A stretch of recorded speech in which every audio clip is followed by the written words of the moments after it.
Toton, Il est quelle heure? 8h45. On partirait quelle heure déjà? 8h30.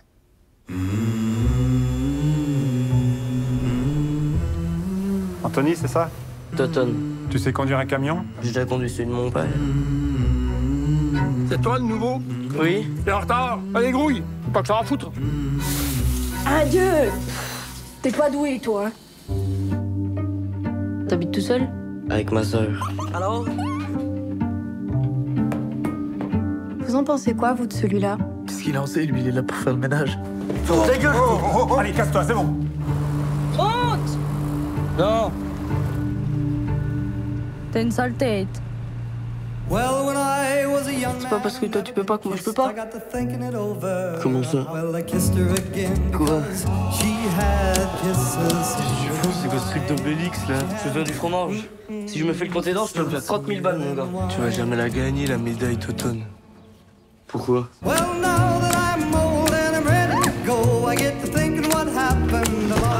Adieu. Pourquoi que tu veux te lancer là-dedans, toi? C'était le métier de mon père, il a claqué alors. Puis je saurais pas quoi faire d'autre. Pardon, Toton. Bah, c'est mal parti si tu penses comme ça. C'est dans ta tête, ça.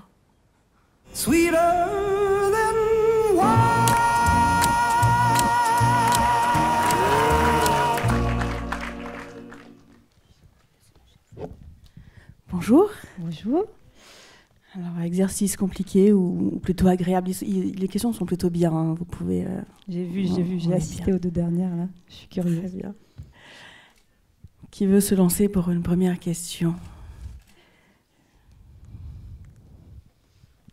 Bonjour, c'était pour savoir, vu que vous avez travaillé donc avec des acteurs non professionnels, quelle a été votre expérience avec eux, les défis que vous avez dû relever, et qu'est-ce que ça vous a apporté de plus qu'avec des acteurs normaux, entre guillemets?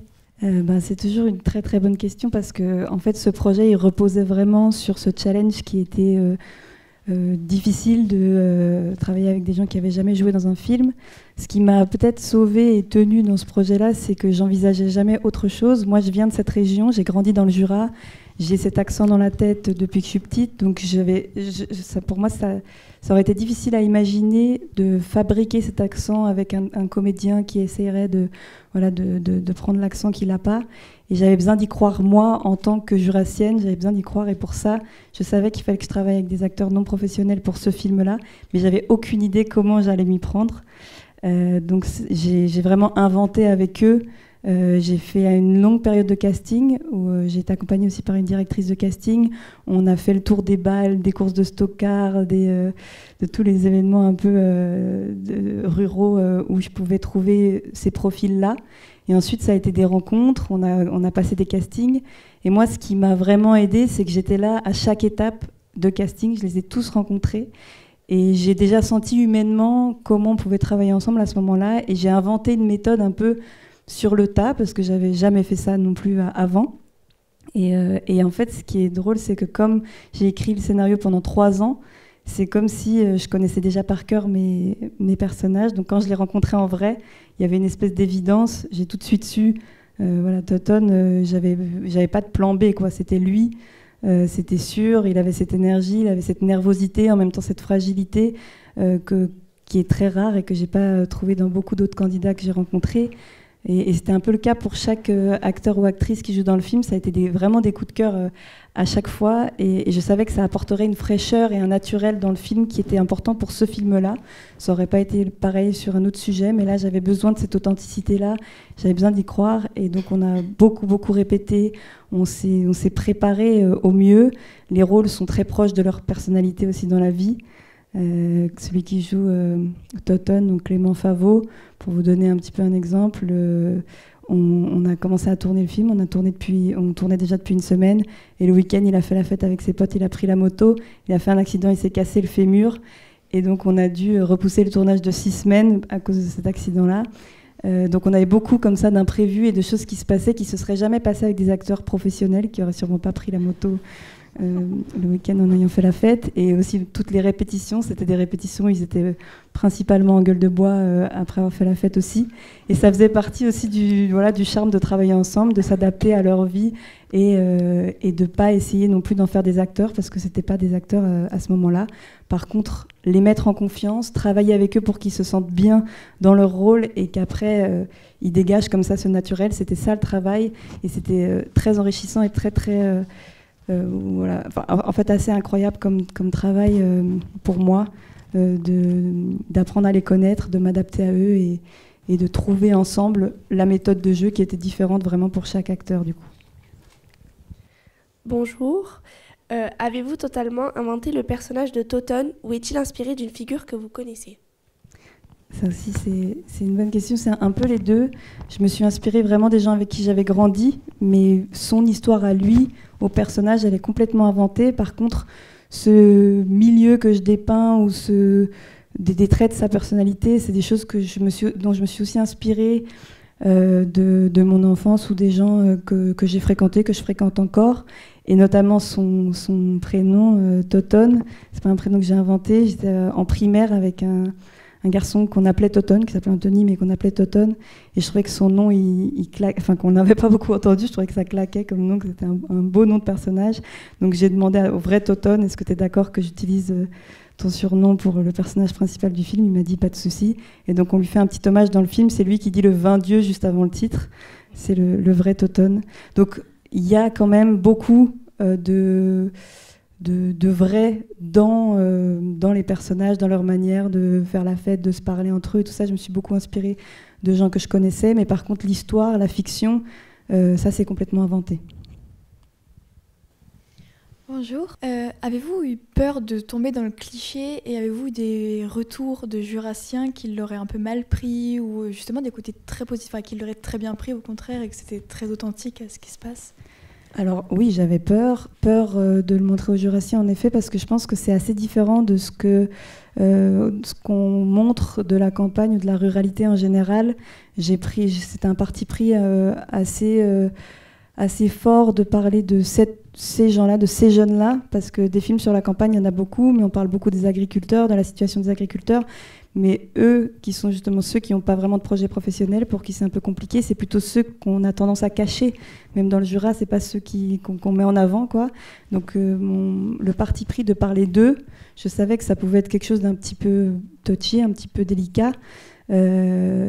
Mais j'ai essayé de le faire avec le plus de tendresse et d'affection possible, parce que c'est des gens que j'ai fréquentés, que je fréquente toujours et que dont je me sentais légitime de parler en ayant grandi avec eux, en les connaissant bien et en ayant justement toute cette affection pour eux. Je sentais que j'étais au bon endroit pour mettre beaucoup d'amour et justement de pas... j'avais jamais envie de les écraser, j'avais pas envie d'en faire un portrait misérabiliste, j'avais pas envie... Voilà. Et ça, c'était tellement important pour moi, la précision du regard, pour être fidèle avec mes intentions. Après, on peut toujours froisser des gens, donc on prend ce risque-là. Mais si au moins on est fidèle avec nous-mêmes dans le processus, c'est là où on peut peut-être faire une vraie proposition et essayer de donner une vraie identité comme ça au point de vue qu'on va donner dans le film. Et j'ai eu quand même plutôt des très bonnes surprises. On a fait une très grande tournée dans le Jura pendant la promotion du film. On a fait un peu ce choix de pas forcément aller faire des avant-premières dans toutes les grandes villes, mais plutôt d'aller justement principalement dans la région, en Franche-Comté, pour amener le film aussi parfois dans des salles des fêtes, un peu partout. Et j'ai eu des très très belles réactions des gens. Je sentais que les gens étaient touchés justement qu'une Jurassienne parle de la région comme ça, et que j'ai eu beaucoup de gens très touchés et très émus de se sentir représentés comme ça. Donc principalement des très bonnes surprises. Après, le film fait sa vie et c'est normal que parfois on ne contrôle pas du tout ce qui se passe, et c'est ça qui est beau aussi. Mais en tout cas, je sens qu'il a rencontré son public, et notamment je sens que les gens dont je parle dans le film se sont sentis invités à venir voir le film, et ça c'était très très important. Parce qu'on a parfois ça aussi un petit peu en France, c'est qu'il y a un peu un clivage entre le public plus parisien et le public du reste de la France en fait. Et que le film est réussi, malgré le fait que ce soit un film d'auteur, sans casting connu et tout ça, qu'il ait réussi quand même à toucher ce public-là. Pour moi, c'était est important et une vraie réussite du film. Et j'étais très, très heureuse de ça et de pouvoir le partager avec ce public-là. Bonjour. Ma question est pourquoi la relation entre Toton et Marie-Lise est aussi floue?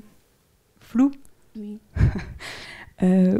Alors, est-ce que tu arrives à préciser ce que tu entends par flou? Bah, moi, j'ai remarqué qu'on ne sait pas trop qu'est-ce qui se passe entre eux.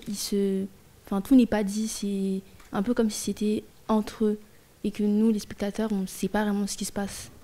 Alors, je pense que c'est quelque chose qui aussi existe un peu dans tout le film. Parfois, c'est des personnages qui sont assez taiseux, qui ne vont pas s'exprimer facilement sur leurs sentiments ou dire tout ce qu'ils pensent ou tout ce qu'ils ressentent. Et ça, c'est quelque chose que moi, j'ai beaucoup observé, en tout cas autour de chez moi. Et je pense que ça que c'est assez universel aussi. Le fait que parfois, on ne dit pas ce qu'on pense parce qu'il y a une timidité, une pudeur émotionnelle. Donc, ce n'est pas des personnages qui s'expriment facilement sur leurs émotions. Donc ça, c'est quelque chose qui existe aussi dans le reste du film. Et dans leur relation, c'est vrai qu'il y a quelque chose, pourtant, moi, je trouve aussi assez frontal. Ils se disent des choses aussi très, très frontalement parfois.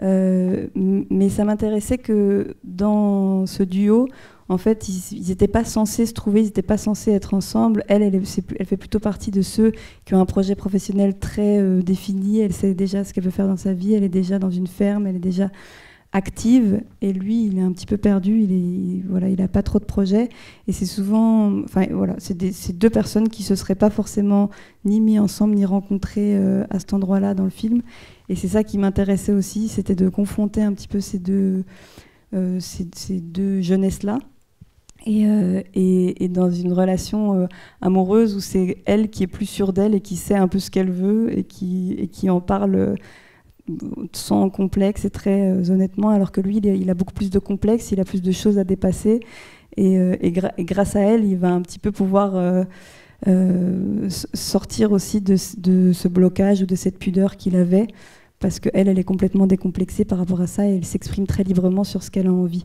Donc je trouvais que c'était intéressant de confronter et de retourner aussi les rôles. On a l'habitude que ce soit plutôt dans les relations amoureuses, un peu les hommes qui soient ceux qui dirigent, qui lead, qui donnent le ton. Et là, dans cette relation-là, c'est plutôt elle qui dirige, parce qu'elle est plus en confiance aussi par son contexte familial, par plein de choses.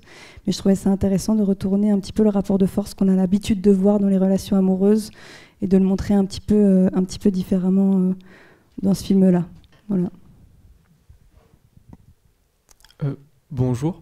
J'ai cru voir dans le générique que vous avez travaillé avec... Je suis là. J'ai cru voir dans le générique que vous avez travaillé avec des gens de votre famille, notamment pour la composition musicale. Comment ça s'est passé ? Alors moi, c'était très important pour moi de bien m'entourer dans ce film-là et de pas seulement prendre des gens de l'industrie du cinéma qui viendraient dans le Jura filmer cette histoire, mais aussi de prendre des gens de la région. Donc en dehors de ma famille, déjà, une grande partie de l'équipe technique venait de la région, était jurassien, et moi je suis aussi très proche de ma famille, on fait beaucoup de projets ensemble, donc c'était très évident pour moi de les intégrer au processus, et ça me permettait aussi de me sentir plus solide, c'est un peu ma meute, ma famille c'est un peu ma meute, et je fais tout avec eux, et je me sens aussi plus en confiance, et j'ai une vraie complicité artistique avec eux, du fait qu'on ait aussi un petit peu le même bagage culturel, et tout simplement qu'on soit très proches. Donc c'est ma sœur qui a fait les décors, avec mon frère qui a fait la construction des décors. Mon autre frère et ma mère ont composé la musique. Mon père aussi était présent, il a joué du violon aussi dans la musique. Et la musique, c'est quelque chose qui me faisait moi très peur avant. J'avais peur qu'elle vienne un peu trop surligner les émotions du film, ce qu'on est censé ressentir et tout ça, et je voulais pas tomber là-dedans. Je voulais qu'elle soit vraiment au service du film et qu'elle se mélange un peu au paysage comme ça. Et je savais que j'avais cette liberté avec eux de pouvoir vraiment chercher, trouver le ton juste, trouver quels instruments et comment on voulait les utiliser. Et on a fait une musique qui est très épurée, avec assez peu d'instruments, qu'on a très peu travaillé ou modifié. C'est assez pur comme ça, comme travail sur la musique, et assez brut aussi, ce qui ressemble aussi à l'esthétique du film, que ce soit au niveau du travail qu'on a fait sur le son ou sur l'image. On n'esthétise pas, on reste dans quelque chose de très, très brut. Et donc on a travaillé la musique un peu dans ce sens-là. Et pour moi, c'était fascinant de travailler avec ma famille parce qu'on avait vraiment cette liberté de création. Eux avaient jamais, aucun des membres de ma famille ne fait du cinéma. Mais pour cette expérience-là, je savais qu'il valait mieux des gens qui me connaissent par cœur plutôt que des gens qui avaient beaucoup d'expérience, mais avec qui il fallait qu'on apprenne à se connaître artistiquement, quoi. Donc ça a été une expérience assez incroyable qu'on a commencé dès le tournage. En fait, on a déjà fait des maquettes de la musique. Pendant le tournage, dès le début du montage, on a intégré les vraies musiques, parce que souvent, c'est pas comme ça que ça se passe. Souvent, on travaille avec d'autres musiques pendant le montage parce qu'on n'a pas encore les musiques définitives. Et à la fin, on donne c'est un premier montage au compositeur qui va faire une proposition qui ressemble un peu aux maquettes qu'on a choisies. Et moi, je voulais pas faire ça. Je voulais pas m'habituer à un autre travail musical, à une autre musique que celle qui serait dans le film à la fin. Donc je trouvais ça plus intéressant que le montage image aussi s'adapte à la musique et inversement, que ce soit un travail qui soit dès le début et qui aille dans les deux sens, parce que c'est trop important pour moi la musique et que je voulais vraiment qu'on l'intègre dès le début. Ouais. Merci beaucoup. Bonjour. Vous avez dit à plusieurs reprises que vous vouliez que votre film soit classé dans des catégories de films ruraux ou en lien avec la campagne uniquement. Et du coup, je me posais comme question, dans quelle catégorie de films vous aimeriez qu'il soit classé autre que films ruraux? Alors ouais, ça c'est une question piège pour moi parce que je pense que le film il est un petit peu inclassable, il se trouve un peu. D'ailleurs personne n'arrive à le classer. Est-ce que c'est un drame? Est-ce que c'est une comédie? Est-ce que c'est un film social? Est-ce que en même temps il y a beaucoup de fiction dedans? Donc je sais qu'il est difficile à classer et je crois que c'est ça qui m'intéresse le plus, c'est qu'on n'arrive pas à le mettre dans une case. Et je me suis souvent un peu positionnée, je me suis dit je veux pas faire un film qui aille de manière évidente dans ce style ou ce style. Donc parfois je me positionnais plus contre un style que vraiment dans un style. Moi je me suis assez peu inspirée d'un cinéma en particulier. J'ai eu évidemment plein d'inspirations conscientes et inconscientes qui m'ont donné des idées pour ce film, mais en fait l'inspiration principale c'était plutôt aussi le réel, enfin ce qui moi me touchait dans mon enfance, dans ce décor, dans cette ruralité-là, et j'avais envie d'en parler justement avec mon regard de l'intérieur, comme quelqu'un qui a grandi là-bas, mais j'avais pas de référence de je veux faire ce cinéma-là. Et d'ailleurs, c'est un peu comme ça que ça s'est construit aussi, mon envie de faire du cinéma. Il y a souvent les gens qui me disent c'est quel film qui t'a donné envie de faire du cinéma dans la vie? Et je ne sais jamais répondre à cette question. Parce que j'ai pas grandi en ayant une cinéphilie, j'ai pas regardé des films depuis que je suis petite, j'ai pas des parents qui sont dans le milieu, j'ai fait du cinéma complètement par hasard, d'ailleurs ça s'est vraiment joué au lycée, j'ai voulu partir à l'internat loin de chez moi, j'ai choisi la seule option qui me permettait d'être à l'internat, c'est-à-dire le cinéma, j'avais vu 3 films dans ma vie, je me suis retrouvée un peu par hasard à faire ça, je me suis jamais imaginée comme réalisatrice, parce que pour moi c'était complètement impensable, je sais pas, c'est comme si j'avais eu très peu d'exemples de ça, et je me sentais pas légitime de me penser moi réalisatrice, donc j'imaginais dans tous les rôles de l'ombre possibles et imaginables du cinéma, donc j'avais pas du tout cette ambition là en fait, et j'ai jamais eu. Et après petit à petit ce qui s'est passé c'est que mon parcours m'a fait quand même rencontrer des gens, m'intéresser au cinéma différemment, et je me suis retrouvée dans une école qui s'appelle la Cinéfabrique à Lyon.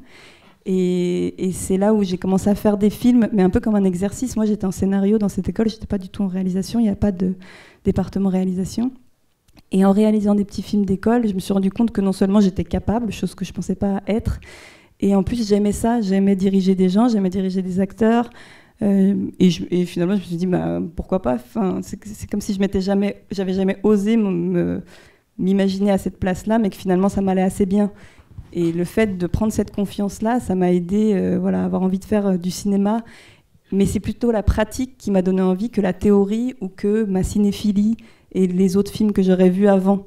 Donc je pense que ça se ressent aussi dans mon film, un petit peu cet élan de fabrication d'un film avec ma famille, les gens qu'il y a sur place, les gens, tous les acteurs qui sont aussi de la région, une manière un peu artisanale comme ça de fabriquer du cinéma qui n'est pas une imitation du système classique de fabrication du cinéma. Donc j'ai du mal à m'identifier dans tel ou tel style, et j'aime bien le fait que je suis un peu outsider de ce milieu-là. Après, on l'est tous. Je me suis rendu compte que chacun arrive avec une proposition, et que c'est ça qui est beau aussi dans le cinéma, c'est qu'on peut arriver avec son identité, sa proposition, et on a quand même une place, et on a quand même le droit d'exister là-dedans. Mais donc pour répondre à ta question, je ne sais pas exactement où je me situe, où j'aimerais être classée, et peut-être que j'aime bien être un peu au milieu de tout ça. On va avoir une dernière question. Bonjour. Combien de temps a pris votre travail de l'élaboration du scénario jusqu'à la sortie en salle ? Alors je pense qu'en tout, ça a mis environ 5 ans depuis l'idée jusqu'à la fin de la post-production. Je dirais qu'on a mis 3 ans à écrire, entre 2 et 3 ans d'écriture. Mais dans cette écriture, on fait plusieurs versions. On commence déjà à chercher des financements. Ensuite, on réécrit en fonction des retours qu'on a. On a mis environ 1 an de casting, même si ça s'est fait aussi en parallèle de la fin de l'écriture. C'était un long travail de casting, et ça, je le savais en écrivant le film qu'il fallait du temps pour ça. Puis 2 mois de tournage avec cet accident qui a fait que c'était plutôt 3 mois et demi de tournage, parce qu'on a dû faire une petite pause de 6 semaines au milieu. Et puis la post-production, c'est 3 mois et demi de montage, je dirais. Peut-être 2 mois de montage son, 1 mois de mixage, étalonnage. Enfin, c'est toujours beaucoup plus long que ce qu'on imagine, et pourtant c'est un peu la durée classique, en tout cas, surtout pour un premier film. Et moi, ça, c'était mon premier film. Donc je dirais environ 5 ans en tout, quoi. Merci. Merci beaucoup. Merci à vous. Merci Louise.